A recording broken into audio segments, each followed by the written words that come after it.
always, this show is live and interactive. Join us on Facebook as we're streaming live there on TVXYZ and also on Ways.tv. We're also live on YouTube. Make sure you hit the subscribe button. Anytime we are on the air, you get a notification so that you can be a part of this global conversation with regards to our host, our guests for that matter, and the various issues that will come up in the conversation. The WhatsApp line will also be displayed on your screens much later on the program as well. We'll be activating the phone lines, and then you can join us with your questions. So it's on Ways.tv and TVXYZ. Our guest is Nanaya Jantua. She formerly spoke for the Public Utility and Regulatory Commission. She is the General Secretary for the Convention's People's Party. Nanaya Jantua, welcome to the program. Thank you, Prince. Good to have you. Good to be here. It's been 100 years. Yeah. I miss XYZ. I used to be on XYZ almost every morning. Wow. When I was at PRC with Moro. Yes, with Moro. Yes, on Radio XYZ. With Radio XYZ, not the TV then. Yes. Yes. And here we are, XYZ. Yes. TVXYZ. TVXYZ. I'm back here in a different capacity. Absolutely. And whoever thought that Nanaya Jantua would be swimming in the pool or the sea of politics? How did that happen? I come from a highly political background.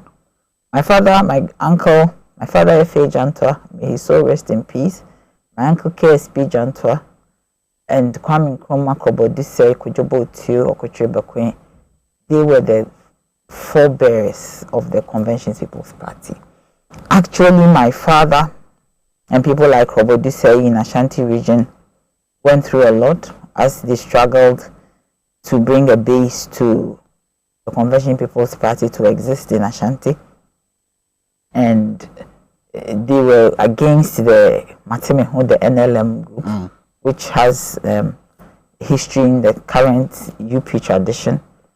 And my home was a doyen of political activity.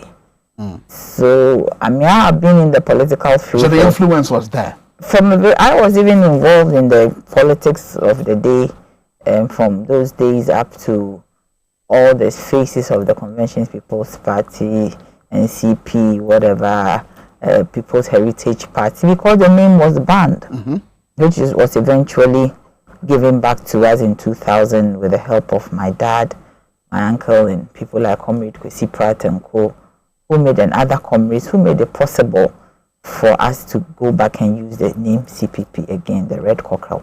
So if you remember in 1979, right, after the coup of J.J. Rawlings of June 4th, when political activity was lifted, the CPP won an election within a matter of 3 months under the PNP, which had the palm as the symbol.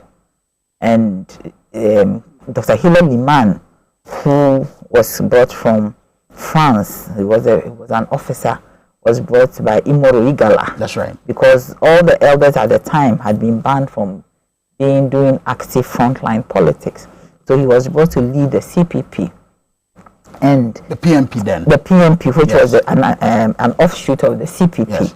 I mean, people shouldn't forget that was the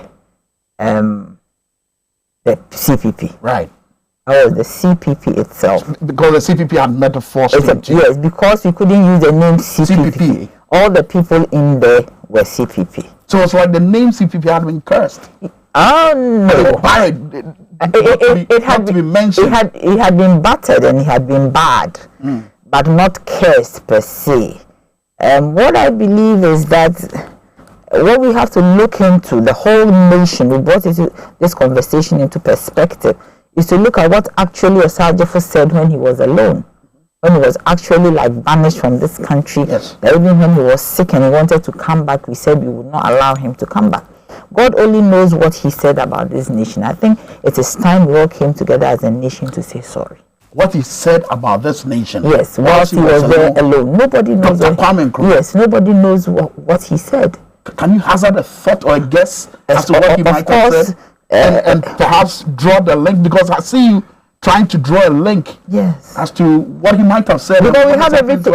Sometimes I sit down and I reflect and I say, what is happening to this nation? I have this thought in my mind, and I have this thinking that always goes through my mind, and I akin it to a man and a woman.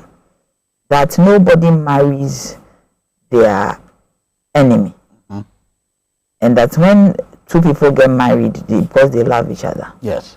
No leader, I believe, in this country decides to take over to destroy things or to make things haphazard the way we find ourselves in, or to just let things go.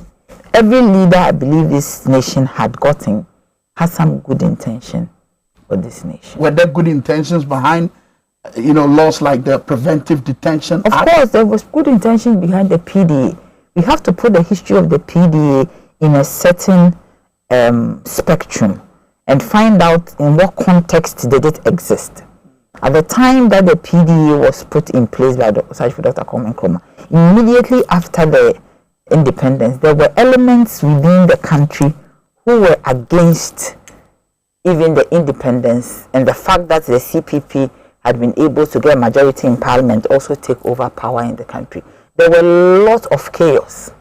So instead of Kwame Nkrumah waiting for the chaos to escalate, he rather went through this process of going to parliament to enact a law. I'm sure the chaos was triggered by certain events. Certain elements as well. Not necessarily events. Oh, events of the satisfaction.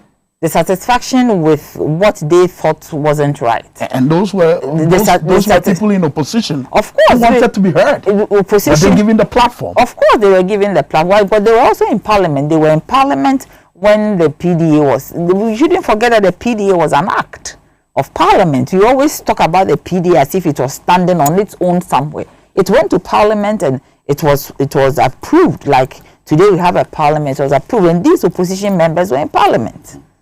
Do you get me? So the PDA was enacted to protect people because the way the chaos was going on, it was being escalated and getting out of hand. So it was preventive. For the benefit of, those who were not around back then, what wasn't also around. What sort of chaos? What sort of chaos? Certainly, we heard about bomb throwing, killing of people. Like Koboduse's sister, at the point she was cooking in Kumasi and she was stabbed from the back. Chaotic things of bomb being thrown here and there, all manner of things being done which were chaotic. For instance, demonstrations against, even when Akosombo Dam was being built, there was agitations that it shouldn't be built, that Kwame Nkrumah was throwing away the nation's money, and all these things. Every step that Nkrumah took, he took one step and somebody was there to make sure that the step is not taken. He takes another step for the nation and somebody is there to make sure. So at a point, it had to end.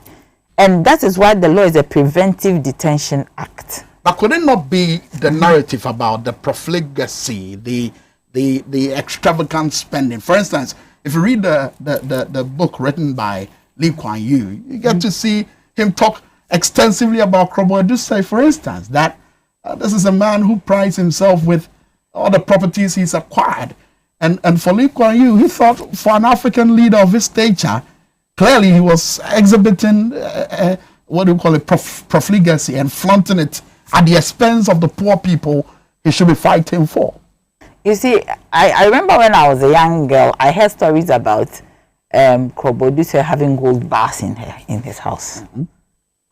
He being my daddy's comrade, I never saw those gold bars. I heard Koboduse being one of the smartest politicians, even though he was uneducated. I remember one day my daddy told me a story when he said that he was having a chat with Nkrumah. Nkrumah said to call my father Kwame, them krobun, uncle school da. Na adwena oda ne tirim no, onya adwen ketwa. Adwena nkasa. Like to wait to say that Koboduse is not educated, but he's very, very intelligent. Witty. So Koboduse, there were so many stories about Koboduse. And I believe that we need to have some evidence to some of these things. But I'm sure Lee Kuan Yew wouldn't just write. Yeah, Lee Kuan Yew wouldn't say that. But what did Lee Kuan Yew mean by extravagance? You should put it in a certain context. That in the context of maybe where he was coming from. We should also see in the context of what he says were his own admissions and some of the things some of the things that he told him personally. I'm going to find out these whatever you were talking about, but I would also want us to tread cautiously, because it should be evidence-based. This is the conversation between two people. Yes. There are times that people even say things, I call them juicy lies, to make themselves look good or whatever. Oh, but we I'm talking about he would want to look good at the expense of the people that we chat with. Yes. People say all manner of things, and you have to know the context. Yes. Lee Kuan Yew is writing it. Yes. But we have to know the context in which it was. Seriously, I haven't really heard this story yet. Yes. So I heard about his gold bars. Yes. That's where in some room or something. But we should also. In fact, I've got his book at the back of my car. Maybe the producers can grab it and I could turn to that page for you to see. I'm also saying that we should also see people in the state that the man might have been a businessman before even coming into politics. Right. We shouldn't always see things as because the person is in politics, he has become rich. Unless you knew the person's financial status and the person's social standing before you could say that when this person was like this, he didn't have it, but now he came into politics, he has it. That is very unfortunate. Because as I was growing up, I was told that if you are in politics, you don't make yourself rich. If you are in politics, you rather have to serve the people. And I was always told by all the old people who came to my daddy's house that you should always work even in politics and not take money from the coffers of government. That is why sometimes I do have a problem with politicians who were driving Nissan, maybe a Toyota salon car, and all of a sudden is driving a V8 when he becomes a minister, and everything about the maintenance of the car is on the pocket of government. Don't you think that is what triggered the apprehension back then during Nkrumah's regime? Those days, I don't think that those days, those kind of things were there. If I'm going to use my daddy, my uncle, and even some people who were even in the UP tradition as a yardstick, they were not extravagant. My father always wanted to drive a Benz car, and in my home it was always. So where did all the monies Ghana inherited from the colonial masters go to? It helped into building this nation. I believe I wasn't there. Yeah. It's what you know. I mean, since you're General Secretary of the CPP. It helped in building this nation, moving this country forward. And I think Kwame Nkrumah did a lot for this nation. Social housing, this free SHS that is being done by the MPP. It is a CPP program which was started in the north to be rolled down to the south, and unfortunately the CPP government was overthrown. Kwame Nkrumah built a lot of factories. The money that was left, he built a lot of factories, road networks. But what happened? You see, because we don't continue with whatever legacy that we have, especially our maintenance culture is not the best, especially the fact that when a government leaves power, we see that whatever infrastructure that has been done as the infrastructure of the government that has left, but not the infrastructure for the nation. So all these factories that he built, they were left to waste. Do you get me? And if these factories were still there, I believe that this kind of unemployment that we have amongst the youth and everybody would have been reduced. There are some issues that you raise with regards to how we can revive the CPP that I'm going to be raising with I guess Nana Jantwa, the General Secretary of the Conventions People's Party, shortly. And then we can move into those concerns most of you have been raising about the Public Utility Regulatory Commission and what they can do in the wake of the, is it energy crisis or I don't know. We'll talk about that shortly. Stay with us. This is XYZ Tonight.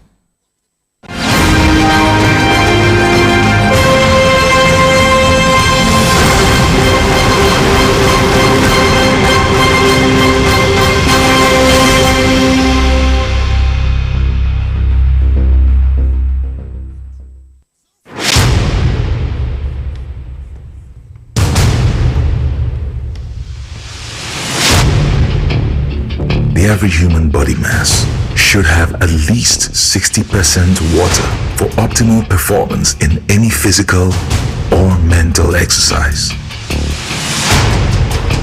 We can help you maintain it naturally.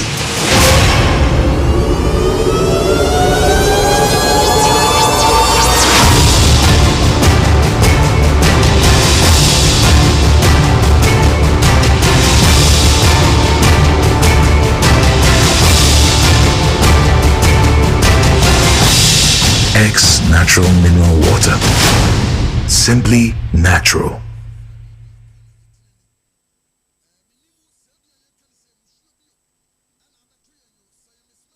I love makeup. Applying it gives me so much joy. But when it's time to take it off, nothing does the job quite like the Black Secret Makeup Wipes. When I go somewhere and I feel really sweaty, I take my Black Secret wipe and I use it on my face. It picks me up and I don't look as tired as I did when I walked in. Before I work on a client's face, I like to go over it with Black Secret makeup wipes to make sure the face is clean. It doesn't leave the face dry and tight, but it keeps it soft and moisturized. Wipe say your bodo. Bakope, and it gets the job done. Or baby, and the smell makes the experience even better.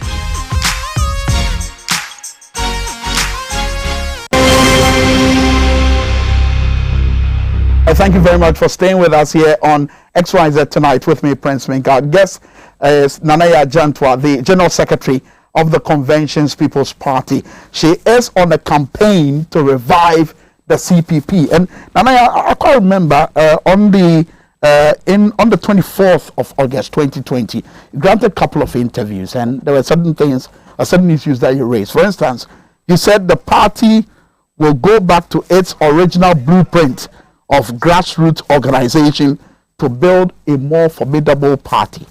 How's that working out so far? Yeah, it's working out. We're trying to make sure that we build our party from the grassroots where the base is not too strong.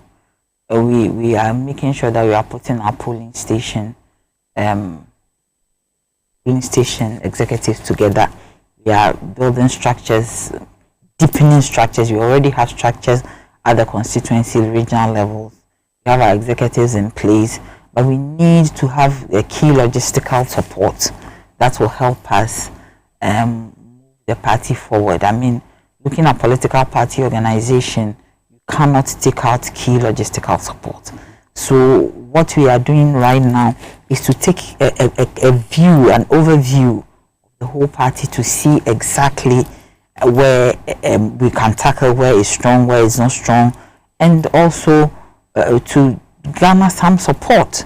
What we want is we want everybody who is attached or linked to the CPP in whichever way possible, sympathizers, people whose parents were CPP, whose aunties, uncles who are historically CPP, to come home and help.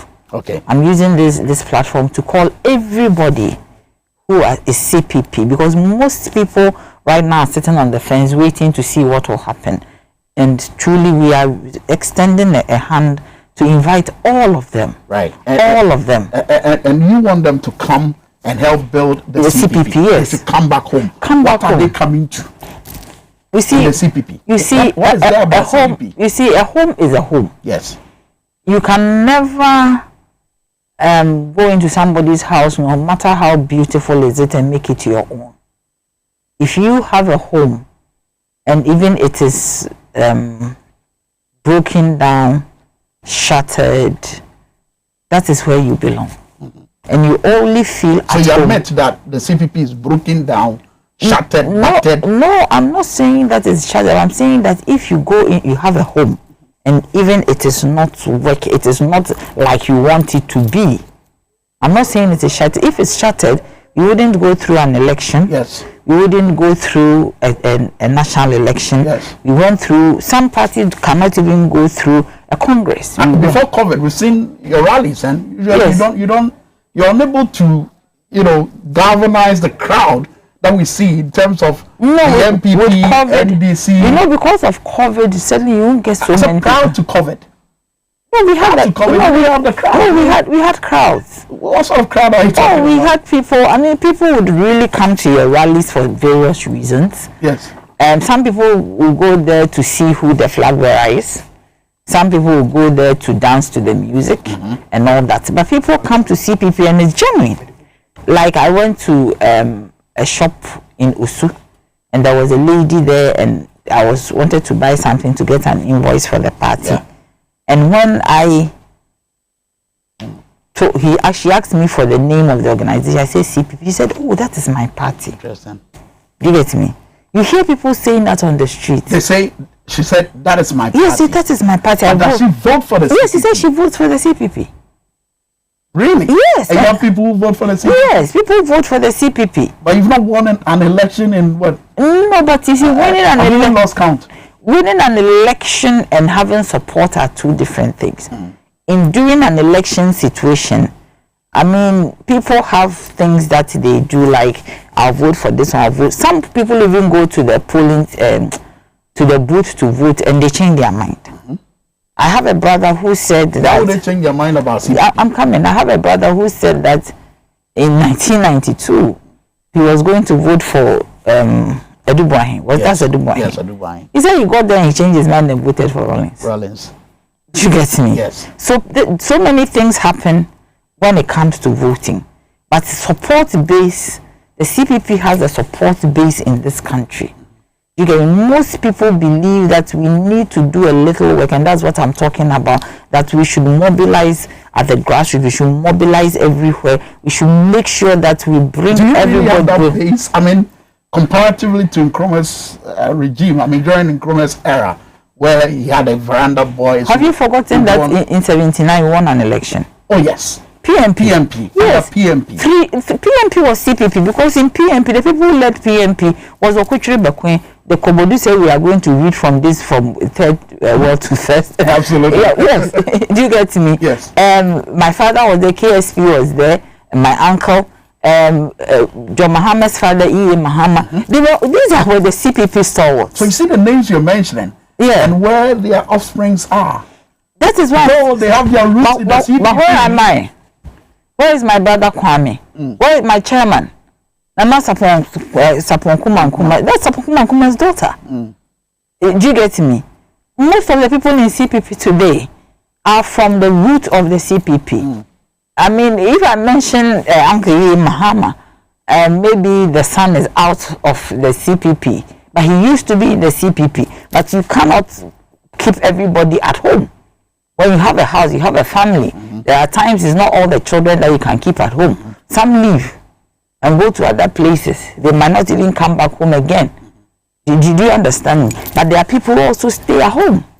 Okay. There are people who stay and make sure that things work. Very well. What do you say to those who argue that, look, the CPP is still holding on to the Nkrumah, Dr. Kwame Nkrumah as a person, and the Nkrumah ideology, and that for them is what is holding you back? That is what is making it really difficult for the CPP to be relatable in 21st century Ghana. What do you say to those who? I think that argument is not tenable, because if you see CPP, you cannot talk about CPP. You see, you just pick Lee Wan Yew. I believe Lee Wan Yew is Singapore. Absolutely. Yes. So Lee Wan Yew, you cannot talk about Singapore and leave out Lee Wan Yew. Do you get me? In the same way, you cannot talk about the Conventions People's Party and the liberation of this country and the antecedents of this country without Kwame Nkrumah. But relatability is also key. People really relate to Kwame Nkrumah. How so? Yes, because Kwame Nkrumah is known all over. You remember he was voted the man for the millennium. Do you get me? What we have to do is to make sure that we use whatever he was to help build the CPP. The kind of work for someone who was, touted man of the millennium, it should be easy for his political party to be relevant today. You should also remember that even as we stand now, it is as if there is some agenda to make sure that CPP doesn't exist. Oh, there is an agenda. Of course, because why have they taken away the Founders' Day? Why is history being distorted? Why is history being rewritten? By who? By we know? Do I have to mention? Who are they? Do I have to mention? You know them. Who is rewriting history? Who is not rewriting history? Now everything is JB Dankwa. Now everything is this. Kwame Nkrumah, as if Kwame Nkrumah has to be pushed to the corner. There was an office I went to and Kwame Nkrumah's picture was behind. Do you get me? Which office is that? I won't say. And why should Kwame Nkrumah's office? Because Kwame Nkrumah, you see, when you go to South Africa, they don't joke with Nelson Mandela. Yes, they don't. Me personally, I don't like Nelson Mandela. Do you get me? I'm sure you have your reasons. Yes, I have my reasons. I know that I don't hate Nelson Mandela, but I do not think that he should be touted the way that we do. But that one is my personal thing. But wherever you go, the same way people also may feel Nkrumah shouldn't. That is because they were founders and not the founder. No, there was a founder. We cannot go into that argument now, because if you go into it, there was a founder. The person who said, let's go ahead and do it, and I'm getting out of here to make sure it is done. And the person, the group of people who said that it should not be done, but it should be done. It is relevant, but let's wait.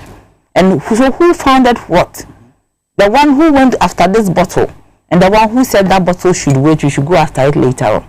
Who found what? Certainly the person who boldly stood and said that self-government now, and somebody else said that self-government later. Who found it? So who gave the name? So the figure Nkrumah is still relatable today. It is very relatable. I mean, Nkrumah's daughter, Samia Nkrumah, was once the chairman, chairperson. Yes, and the MP for Jomoro. An MP for Jomoro. How did that factor help your party in, say, the 2012 elections, for instance? Well, did that make you? No, but the daughter. Did that get you the support base? But the daughter is not the father. But the daughter is Yes, I said something like that we should start now making sure. It's even possible that we didn't put Nkrumah in from the very beginning good enough. Because you see, from 1966 down to 2000, you can imagine. I think the CPP has even done well to survive. We have survived 2 coup d'etats. A party that has survived 2 coup d'etats, and we are still relevant in this political system, then it means that we are going to find your relevance. We are very relevant. Because when people cite, let me give you a typical Ghanaian example. If a Ghanaian is talking about politics, and the fact that, look, we're having a conversation, but it should be devoid of politics. The 2 political parties that they cite is the MPP and the NDC. We don't want to do MPP and NDC politics here. There's no mention of the CPP. No, the fact is that, people cite these 2 parties, but in conversations elsewhere, they will tell you that the CPP is very relevant. The CPP need to come up and build and become a better force. What is pulling you back? Nothing is pulling us back. Every party needs to reorganize. Every party goes through a phase. How long did it take the UP tradition, current MPP, to come into government?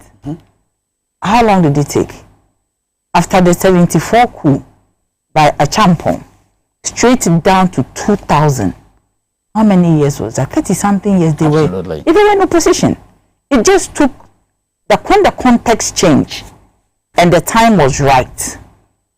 They came to even that. In 2000, the election, they needed the support of the Convention People's Party for them to get the requisite percentage they need to take power in this nation. That is how come my uncle Jerry Kufuor gave positions to people like Indum Hagen and all of that. Do you get me? So, and talk about Indum. Yes. He joined your party. He was flag bearer. He left, formed his own party. That one is a prerogative of the person. To the extent that his party even beat the CPP. I am saying that when he left, he didn't leave alone. He took a chunk of our people away. Do you get me? So suddenly, if they beat us, it means that the base of our human resource was carried away. And he also had the financial resource to back him, because he had done some business and things, and some doors had been opened and all that. That aside, he took our base. To think that the base of a party, a political party, is taken with a jam. A party that went through a coup d'etat process in 1966, it was banned. Everything about the CPP was banned. Can you imagine? Even the name of Nkrumah, anything CPP was banned. But we yet survived. Then there was a coup of a Champon, which was a junta, no political activity, down the line up to 79. Then we organized after 3 months. Then we come into power. In 18 months, we are hit by another coup d'etat, and there is no political activity, and still we survived. How many parties will survive?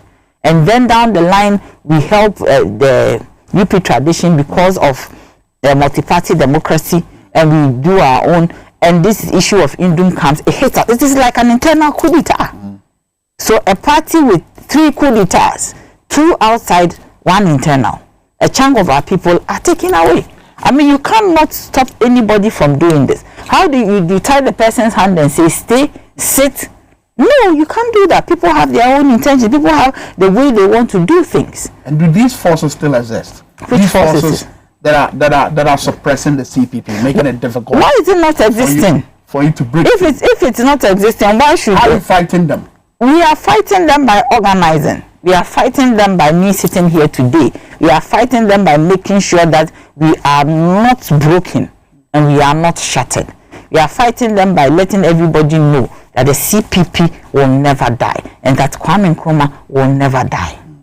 Because we think about this nation, we feel we have empathy. Because you see, when you give birth to a child and anything happens to the child, you feel it. Because in our imagination, the imagination of the CPP, why today you go to hospital and you cannot even get the requisite medicine to make you all right? Mm-hmm. And we sit in this nation and we have people who are at the top helm of affairs of government. We have hospitals here, and when they are sick, they are carried to South Africa or elsewhere.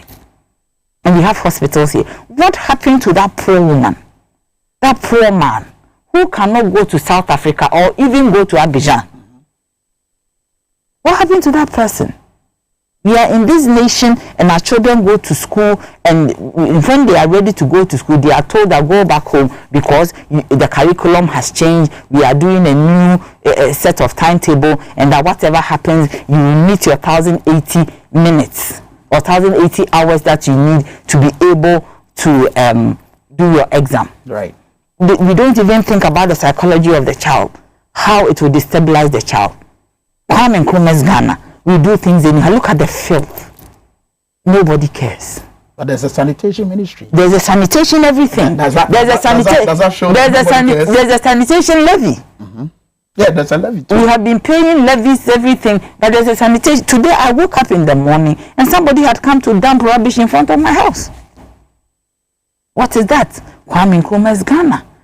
The youth are unemployed. You finish school, you go to university, you go through all the process, you finish school, you don't have a job. Everybody is driving an Uber, and nobody is trying to find out what is it. Because you see, they don't sit in these Ubers to find out what the people are going through.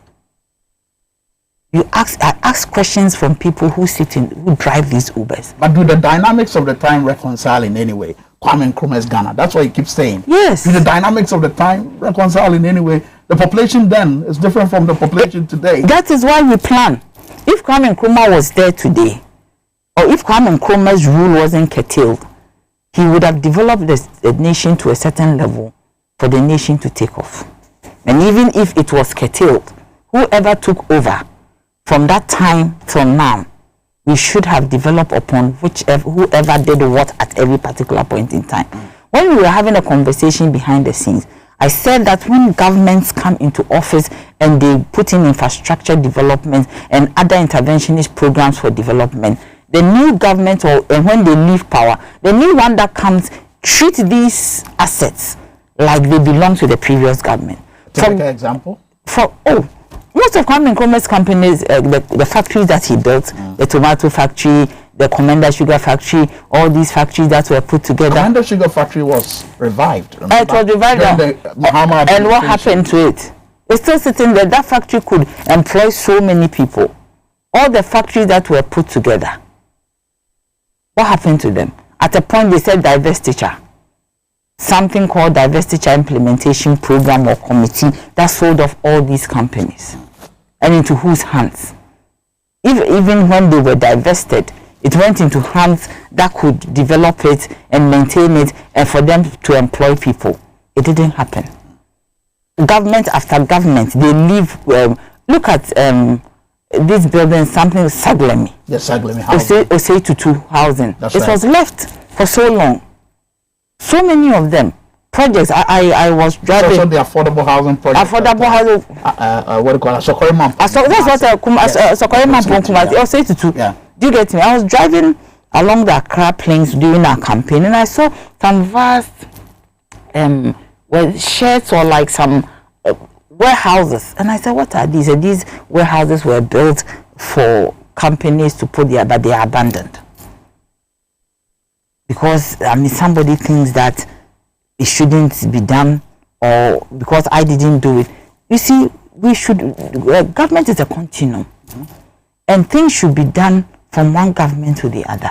Because you see, the money that is used for these projects, it is not for the government. Do you get me? It is for the people. Our taxes, that poor woman's taxes, your taxes, my taxes. So when these money come in and put in a kitty and say that this is what we are going to use, we are going to take a loan, as is the fashion today, take a loan and do this, do that, do that. It should benefit the people. It shouldn't benefit just a small group of people. And loans come along with debt. Interest rates. And interest rate for that Yes. matter. What would have an Nkrumah administration or a CPP for that matter, since you're looking forward to being that third force? We are not going to be the third force. What are you going to be? We are going to be a better force. A better force? Yes. Not a third force, a better force. Oh, really? Yes. When? Oh, we are poised to do what 2024, you'll be surprised. What will happen? Oh, just wait. What should we wait for? CPP is going to take over power in this country. In 2024? Yes, and it will shock everybody. Because we are poised to do it. We saw your 2020 campaign. Oh, some say it was a joke. Why was it? For instance, why was it a joke? Let me tell you why people felt. And who are these people? And when I say when you speak to the average Ghanaian, when you do interviews, when you monitor social media conversation at that time, there was a skit, this video of your flag bearer, Mr. Ivor Green Street, and he had two gentlemen standing beside him, one painted or cladded in the MPP colors, the other in the NDC colors, and you had this mantra or phrase, shock, something was electric shock. Electric shock. People saw that and they made. They literally made a meal out of it. No, but I'm asking you, do you remember the mantra of the NDC? For 2020? Do I remember? Do people remember? I'm asking you. Ask questions. I haven't finished. Ask questions here. Do you remember the mantra? You should remember ours. You remember the mantra of the NDC. But what did that translate into? No. Do you remember the mantra of the NPP? People may remember, but what did it translate into? No, seriously, it translated into what had, I mean, at least it sent a certain message across. Do you get me? Which message? A message that the CPP is poised to make sure that these two political parties are shocked out of the system. So you wanted to achieve that in 2020? Of Did course. it happen? Why? No, but it doesn't matter. I mean, for politics, when you go into politics, you go in to win. But some dynamics will come into play that will not make you win. Do you think that the NDC MPP didn't go in to win? Did the NDC win? I mean, you go in to win. You go into. NDC said they won. Oh, that is saying is different. I mean, I'm just asking the question: who is governing this nation now? For me, evidence-based. And PPP went in to win. Did they win? I mean, the dynamics are different. The dynamics change. But you go there poised to win. And whatever mechanisms that you want to use to win, you will use it. So even if you become a laughing stock, it's a mechanism. It depends on. I never heard anybody laugh. You never saw the social media conversation about electric shock. I never heard anybody. You were trolled on social media. No, I never heard. The CPP was trolled. No, I never heard anybody really laugh at us. But you see, what is comical for somebody is sensible to another person. Do you get me? What is comical to somebody will be sensible to another person. So you felt you had the right message? Yes, of course. In 2020? Yes, we had the right message in 2020, targeted at people who we knew will buy into what message that we had. Because you see, as I said before, some people might laugh at it, but others also will see the sense in it. But the dynamics of politics is very different. It's different, and things go in a certain way that you didn't even expect for it to go. So, I mean, that one, it happened the way it happened. But it doesn't mean that the CPP does not exist. It doesn't mean that the CPP is not attractive. It is an attractive party. And I'm promising you that we would pull a surprise in this country because we are a party in waiting. Okay. We are in opposition and we are a party in waiting to go into government in waiting. Absolutely. As an opposition political party, certainly you have alternative views on certain happenings in the country. Let's start with the ballooning debt stock. Here's a situation where the IMF is already downgrading Ghana. Are they? We've moved from our middle income status to a lower middle income status, and now we are way below. And you should check the IMF website. You find it there. Clearly, you find it there. Because I heard them saying that the country is going to grow by 12% gradually this year. Yes. And if the economy is going to grow even in COVID, there is some good news there. But then I cannot juxtapose it against them downgrading. I don't have that information. I need to find that. Well, in as much as you find it, clearly, what is also obvious is the fact that our debt stock is ballooning. Yes, we have about 80% of our GDP is absolutely. What would a CPP government do differently in, if you will, ensuring that we don't hit that particular point? We'll be prudent in borrowing. We have not been prudent in borrowing. How so? Oh, but you should know. Tell me what you know that you think I should know. That all of us should know. Tell us. No, but you see, before government came into power that everybody was happy to follow, they said they will not borrow. We will run this country through our own sources, through production and all that. From taxation to production and all that. That sounded like CPP, huh? Yeah, it's good. That is CPP. Because we don't want to burden the people with taxes. We don't want to burden the people. Of course, taxes is a responsibility, but to burden the people with taxes is unacceptable. It is not. But you need the revenue. Yes, you need the revenue, but you need to be prudent about your spending. You need to have priorities. You need to plan. You need to plan with your people. Because I even believe that as a CPP government, when we come into power, we are going to ensure that before we embark on any plan to do anything, we will put it to the stakeholders. What do we need to do, Ghanaians? Do we need this bottle of water at XYZ TV, or we don't need it? We won't just spread projects, spread ourselves thin, borrow, and we don't even know what the money has been used for. So governments over the years have not been prioritizing projects. That one day they haven't done it, with the exception of CPP. After CPP, every government that came in place did things anyhow. And it's not going to help us. I even take Free SHS. Free SHS is a project or a program that is a good program. But how much are we spending on Free SHS? And if you always say that, oh, Free SHS, government is doing Free SHS, government is doing free, it's good. But what is in there? How much money are we spending? Who are we spending on?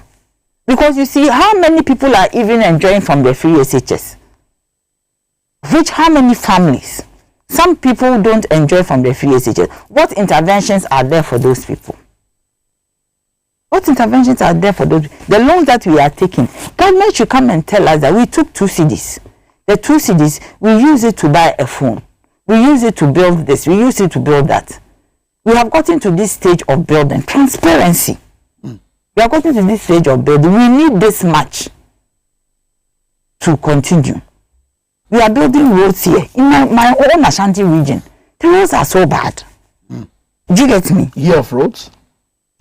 2020 was year of roads. 2021, they are continuing with that mantra. It was in the budget, clearly stated. I am saying the that president said that at the state of the you see, rhetoric and mantras are not what we need.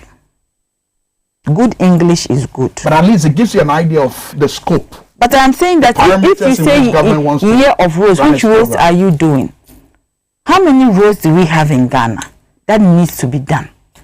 We always talk about year of roads, but to look at some roads, some feeder roads that goes into some of these agricultural areas, that when plantain, tomatoes, and all these perishable items are harvested, they cannot even bring it to the market and they get rotten. It is so sad that sometimes when you drive along some of these areas or you go into some of these areas, the food is just there rotten because they cannot bring it. So what are the priority cocoa roads? What roads are we talking about? Roads in the cities? Year of roads is a very good one. But which roads? So that we always say year of roads, but people still complain about their roads not being constructed. Yes. So which of the roads? There should be some kind of consultation, some kind of talk around it. So the CPP's strategy will be consultation. Of course, because we need to know, in order to know which, so that we don't to know the priority. But government will obviously know the problems of the people. Oh? They don't know all the problems of the people. The people can tell government. If you want to fix our roads, you know you need to fix it. Yes, you need to fix it, but you should know which road you are fixing. That will be useful, because if the roads that lead into agriculture, all roads are useful. I mean, road leading to my house can save a lot. Maybe your road leading to your house can wait, but there's a road leading into a huge agricultural area which cannot wait, because the food has to come to the cities. You get me? So that later on the road leading to your house can be done. So which is the priority? Which one comes first? Feeder roads, cocoa roads, which roads should come first? Some have said that there's a need to dualize our roads. That's also an option that can to reduce the traffic. With the traffic situation. But this is a city issue. We are talking about the development, the rural areas, so that it will be comfortable for me to be a farmer, to be comfortable for me to be in the village. Okay, you are doing roads. What about the 1D, 1F? Every district, a small cottage industry that will keep people within these rural areas to work. Are you not seeing the 1D, 1F? I don't know where they are. Haven't you seen the signages? I not sign it, but I want to see people working. You don't see people working on, because there are a lot of people. Factories. People are unemployed. Why are they still? Free juice. Please, why are they still along the streets? I remember in 2016 there was a promise that when government comes into power, there will always be unemployment deficit. Always. There will be even in the perfect environment. If there's an unemployment deficit, it is I don't know the percentage, but it's the percentage. Do you get me? Of people who are unemployed. That is where the issue is. And when you see it clearly staring in your face, that you see all these young people selling along the roadside, that roadside is a very scary place, because crossing in and out, chasing cars, you could easily die. Don't you think that if, there were jobs, there were factories, and these people were working in there comfortably, would they come to the roadside? Nobody wants to risk their life. Nobody wants to be in a situation where they have a situation that will make their life uncomfortable. Do you get me, Prince? Right. So if truly there are jobs, unemployment deficit is even in the US. But what is the percentage? Okay. Comparing or commensurate to the kind of population that we have. Right. Okay, let me bring in some messages quickly. This message here from Emperor, watching us from Tama West constituency. Emperor says, please tell Nanaya Jantua to please, we beg, get her hands off NDC, please, we beg. They have fantastic idea, but a CPP, according to I should take my hands off NDC. What's the meaning of your hands off NDC? What's the meaning of that? I clearly don't get, but he said you should join the winning team, which is the NDC. Oh. A message from Emperor. This message here says, Nanaya Jantua looking beautiful this evening. Say good evening to her for me. We miss her at the Public Utility and Regulatory Commission. Please ask her views about the situation we are in. My lights are off. I'm watching you on Facebook Live. My battery is almost running down. I want to get an answer before the battery goes off. What does she think of the situation we are in? Is it doom so? Are we in a crisis situation or not? Prince, get her to answer this. That's a message from one of our viewers whose battery is almost running out. This one from Eric Amwa Odro. He says the CPP has good intentions, but not now. They should wait till 2028. Maybe that will work for them. That's a message from Eric Amwa Odro. I'll go on Facebook and then bring in some other messages. But on the issue of the energy situation, you were the spokesperson, for the Public Utility and Regulatory Commission. You're constantly heard on the air speaking to the issues with regards to what consumers need, what you're fighting for in terms of the needs of the consumers. Little is heard of the PRC. There's this growing perception that regardless of whichever political party is in government, the PRC seem to be towing either the line of the political party in government, or, okay, let me put it this way, that the PRC seem to be compromised. Is that the situation? I don't know now, but when I was in PRC wasn't compromised at all. there was this misconception that PRC was compromised. There was this misconception that me, myself, I was even talking for NDC. But that is not it. No. Why should I speak for it? Because PRC is an independent regulator. Why should I speak for NDC? I was speaking for my institution. Why do you think people had that perception? I do not know. I am happy that you said this perception. When I was there in 2004, they said I spoke for MPP. And they branded me MPP. When NDC came into power, they said I was speaking for NDC. And they branded me NDC. It shows that the PRC is an independent regulator. But PRC does it also show that the consumer was expecting more from the PRC? No, I don't. The twist will always ask no, like more. I'm wondering what the more is. The more being that you have to protect the interest of the consumer. So, I mean, in the case of speaking for both governments, MPP and DC, it was because of maybe you are defending tariffs. And your institution, at the time, my institution was the PRC. Yes. And that was my duty as the PR person to defend the tariffs. Yes, you are called into a meeting, you are part of the meeting. That is the difficulty. But those are the receiving end. Are the people they are thinking that you advocate for? Yeah, they are thinking that. But you see, because you have an overall view of the at the time, overall view of the utility sector, and you know that if something is not done, there's a total collapse. I always say that it is difficult for anybody to compare the situation of an unserved energy to a situation of served energy. Because if energy is not served, it is more expensive, catastrophic, hazardous than energy that is served through the grid. So every time, as you are a regulator all over the world, what you always do is to make sure that there is served energy.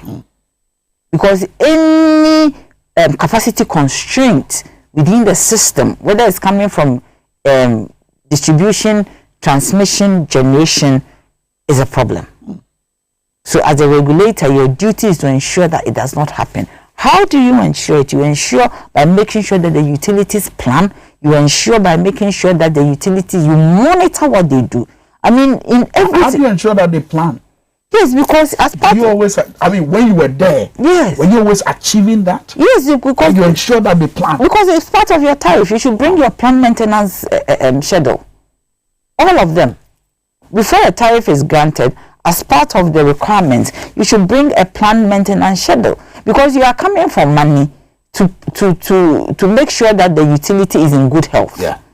And if you are coming for money, how can the utility be in good health? The only way utility is in good health is for you to maintain the system. Exactly.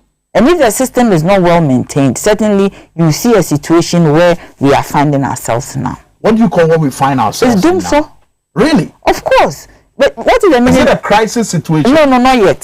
So, I mean, when we hear doomsday, we think of crisis. No. Go to the meaning of doomsday. Even doomsday has become, the Macmillan Dictionary defines doomsday as a situation of intermittent power outage. Exactly.